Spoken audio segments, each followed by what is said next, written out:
Nah pas Ega sama Siti menyusun di lantai 3, Ega tuh merasa kayak ada yang merhatiin Ega. Tapi pas Ega tengok-tengok ke kiri kanan tuh nggak ada orang. Nah habis itu si Uti itu teriak, gak setan, gak setan. Ega nengok ke arah yang si Uti tunjuk, dan ternyata bener di situ ada makhluk gede banget, tinggi, hitam, berbulu. Di situ tarinya tuh banyak darah banget.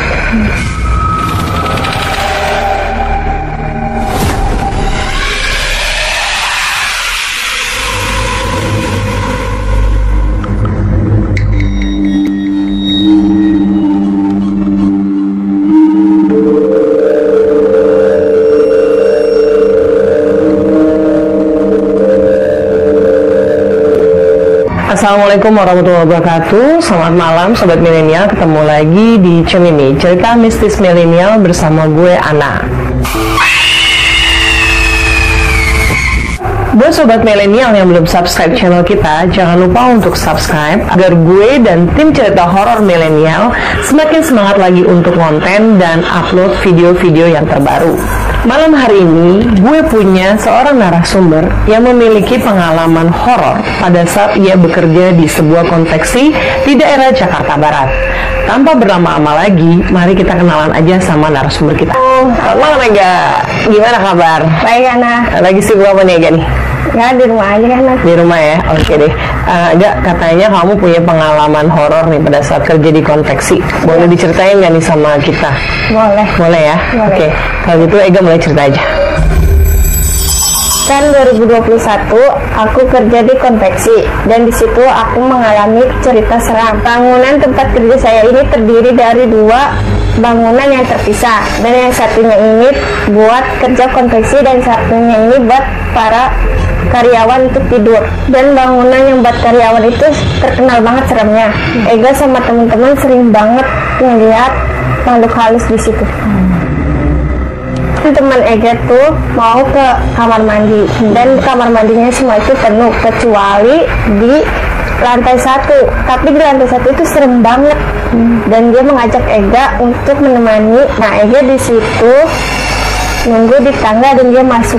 Menurut cerita si Siti, katanya pas di dalam kamar mandi dia diganggu, dia mendengar suara ketokan pintu. Pas di dalam dia menjawab ada orangnya. Terus habis itu kan udah, terus dia mengetok lagi, terus si Siti itu menjawab ada orangnya. Habis itu kan udah, setelah ketiga kalinya kentokan pintu, si Siti itu keluar dan bilang ke Ega, lu ngetokin pintu ya, ngisengin gue? Dan Ega menjawab, enggak, Ega mainin HP terus. Habis itu dia masuk lagi karena dia masih kebelet. Habis pas masuk itu dia mendengar suara manggil dia dengan Siti. Wah itu ada yang manggil Siti gitu. Nama dia? Iya.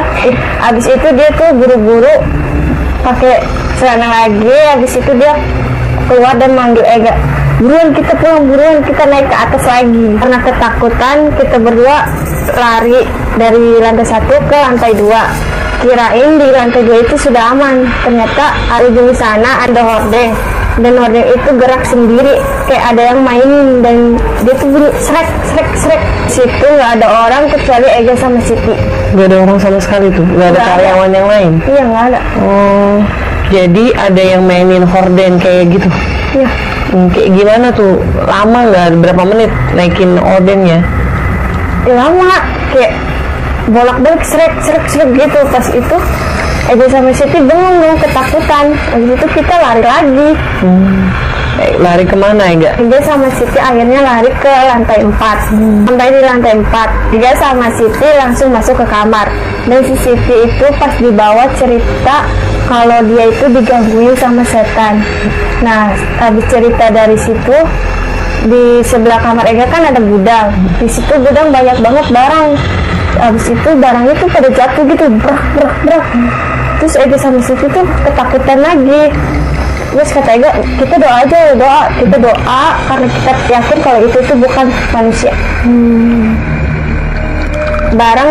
Barang bahan kan datang. Ega sama Uti itu menyusun di lantai 3. Nah pas Ega sama Siti menyusun di lantai 3, Ega tuh merasa kayak ada yang merhatiin Ega, tapi pas Ega tengok-tengok ke kiri kanan tuh nggak ada orang. Nah, abis itu si Uti itu teriak, gak setan. Ega nengok ke arah yang si Uti tunjuk, dan ternyata bener di situ ada makhluk gede banget, tinggi, hitam, berbulu. Habis itu taringnya tuh banyak darah banget. Tuh matanya tuh melotot, lerah. Ega di situ lemes, dan di situ Ega pingsan. Wah. Ada satu cerita lagi nih karena yang sampai sekarang Ega inget. Kan pas itu Ega libur sendiri, Ega mau kemana-mana, Ega tidur ya. Ega kayak bangun karena Ega tuh mendengar ada suara tembang Jawa. Kirain teh ada orang yang lagi lihat tutup. Pas Ega keluar, kok nggak ada orang. Ega di situ takut, ini bukan orang lagi. Nah, Ega turun ke lantai 2. Pas di lantai 2, Ega lihat bos Ega bawa nampan itu berisi kelapa, bunga, sama ayam. Ayamnya mati. Ega tuh nggak negor, Ega udah takut. Ega kan ini turun lagi. Ega turun, terus Ega ke konveksi biar ada temen. Pas di konveksi itu ternyata di situ ada bos Ega. Ya, jadi itu Ega bingung dong. Lah tadi siapa? Bukannya tadi bos Ega? Akhirnya Ega memutusin mencari kerjaan yang lain aja karena iya, bagus kok, benar ngeri ya kalau tempat kerja tuh serem kayak gitu ya. Terus dari teman-teman Ega sendiri, selain kejadian sama Uti sama Siti, ada lagi nggak cerita yang mereka alamin? Kayak mereka ngelihat apa, terus mereka lihatnya di mana? ada karena mereka sering lihat pocong di kamar mandi. Pocongnya banyak, di sudut sini ada, sini ada. Setiap sudut tuh ada. Benar-benar angker banget nih ya si bangunannya ini. Dan nggak cuman di bangunan yang satu ya, bangunan tempat konveksi juga banyak ceritanya di situ. Tapi ya yang paling berkesan yang tadi ya Ega bilang itu tadi. Oke, makasih banyak ya Ega ya udah mau diundang ke Cimimi dan cerita. Semoga Ega dapat pekerjaan yang lebih baik lagi dan tidak dihantui pada saat bekerja dan mengganggu aktivitas Ega saat bekerja ya. Makasih Ega ya. Buat kalian yang ingin menjadi narasumber seperti Ega ini, kalian bisa mengirimkan pesan di Instagram kita atau juga mengirimkan pesan WhatsApp di nomor yang tertera di bio Instagram kita. Baiklah, cukup sekian Cimimi kita kali ini. Jangan lupa untuk terus menyaksikan Cimimi selanjutnya.